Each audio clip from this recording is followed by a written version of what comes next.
Hi guys, I just wanted to come on with a quick video card share. I made a couple of little Valentine's Day cards and a birthday card this week, so I just wanted to come on real quick and share those. This is the first card that I made, and it's just a simple little Valentine's Day card. The card base that I use is from the Paper Studio. It's the A7 5x7 card base, and I just cut it down and rounded the corners on it. And the little die cut right here comes from Jelly Bean Soup. I picked these up from Joann's last year, and they were in my stash, so I used one of those, and it already had the little heart cut out on it. This was supposed to be a shaker card, but I forgot to add the acetate before I adhered my adhesive, so I had to do a simulated shaker card. So what I did was I took some sequins and adhered them down here in the corners and added a little glittered up puffy sticker in the center, and the little stickers came from Dollar Tree. These are the stickers. I picked up a pack of these, a couple of packs of these, I believe last year, and so I added that to the center, and it already had the heart cut out too. I thought that was really cute. And I stamped on here Happy Valentine's Day and heat embossed it. I stamped it in the Ladybug Memento ink. And here's the little stamp that I use. I didn't ink the outer border. I only inked the inside. And so I added that.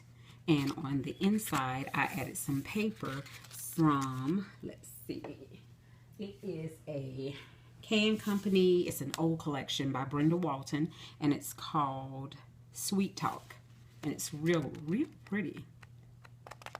So I added that, I cut it down and added that to the inside, and so that's the first one, and I think it came out well. The next one that I made, it actually is a little shaker card, and I used another one of the Polaroid die cuts from Jelly Bean Soup. This time I used red cardstock as my base, cut it down, rounded the corners, added some sequins on the Polaroid and right up here in the corner. And then I scattered some sequins on the inside, and I added one of these little hearts that I picked up. I think these came from Dollar Tree also. They're just little glittered up hearts. So I added that on the inside too, so that it could shake around. And then I stamped right here in heat embossed Happy Valentine's Day in the same ink. And it's this little stamp set. I'm not sure if I got it from Joann's or Michael's in the dollar spot. And I've got to get the thicker adhesive because they're sticking. And after watching a couple of shaker card tutorials, that's what I noticed, is that you have to use really thick adhesive back here, the foam, so that it's just raised up a little bit more and they can scatter around. And I used that same paper collection for the background paper and for the inside one. So that's the second one. And then the next one I did a little bit different. I cut out my card base. Well, it was a pre-cut card base, but I cut it down. And I took a piece of the card base and made a, used the acetate, adhered it on there, and I just adhered that to the front of the card. And there's the inside of it. And this paper comes from, it's a Can Company paper also. It's a Kelly Panache, I think is her name. And I've had this one, I think, for a few years. I know at least 1 year. And I hadn't used it, but it's real cute paper. It's got a lot of really pretty cutouts. And so I used some of that. Just trying to use up some of my stash. And right here I use an epoxy word sticker from Heidi Swapp, Adore, and I just adhered that to the front. And I added a bunch of sequins, and this time I adhered the little heart down with some double stick adhesive. And on the inside, I added some of the paper from the paper collection and stamped the lips in that same ink.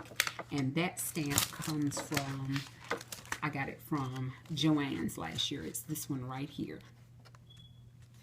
And so that's the third little Valentine's Day card. And the next card is a birthday card. And it's for my goddaughter. Her birthday is coming up the end of this month.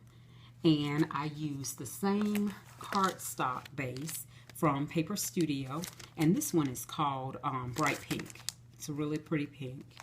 And again, it's so flimsy, I cut it down. I took my paper from Simple Stories, from the Vintage Bliss paper stack, and I just laid it on top and hacked off the edge right here. And I just discarded that. So, and then I hacked off the top of I cut off the top of the card. And that just made it a little bit smaller. And to me, it's a little bit sturdier. And then I use this, which is the Craftsmith cardstock shapes in brights. And that comes from Michael's. I picked that up this past summer, or this past winter from Michael's. So I used that in pink, and I adhered the acetate the correct way on there. And I used some of these little epoxy stickers from Heidi Grace. I just stuck some of those down. I thought those colors went really well with that cardstock. And so I adhered those down. I wasn't going to stop this video, y'all. Even though that phone was ringing. I'll call whoever it is back. And I added some little sequins on the inside. I've been using a lot of sequins. See it sticking again on my cards. And let me show you this. I picked this up today from Tuesday morning. It's just one of those little boxes, and this is how I keep my sequins now. And it's the one that's the snug fit. Even though I'm not going to turn it upside down, but just in case it falls or something, they're not supposed to scatter out and get all mixed up. But I just pulled a few sequins from there and scattered them on the inside and added those. And then this little die cut right here comes from Michael's also. It's from Recollections. It's the craft card making die cut. And so I adhered that to the front. And the little, I didn't say this little die right here that I use in pink, I took my Sizzix framelit, the smaller one of the smaller ones, and I die cut out the center. And that's how I was able to create the base for my shaker card. And then on the inside, I just added that little piece to the inside. So I thought that came out really cute. I think she's going to like the card. And that's all I have to share for today. And hopefully I'll be back soon with another project. I'm trying to knock out some project, guys. Y'all have a great day. Bye.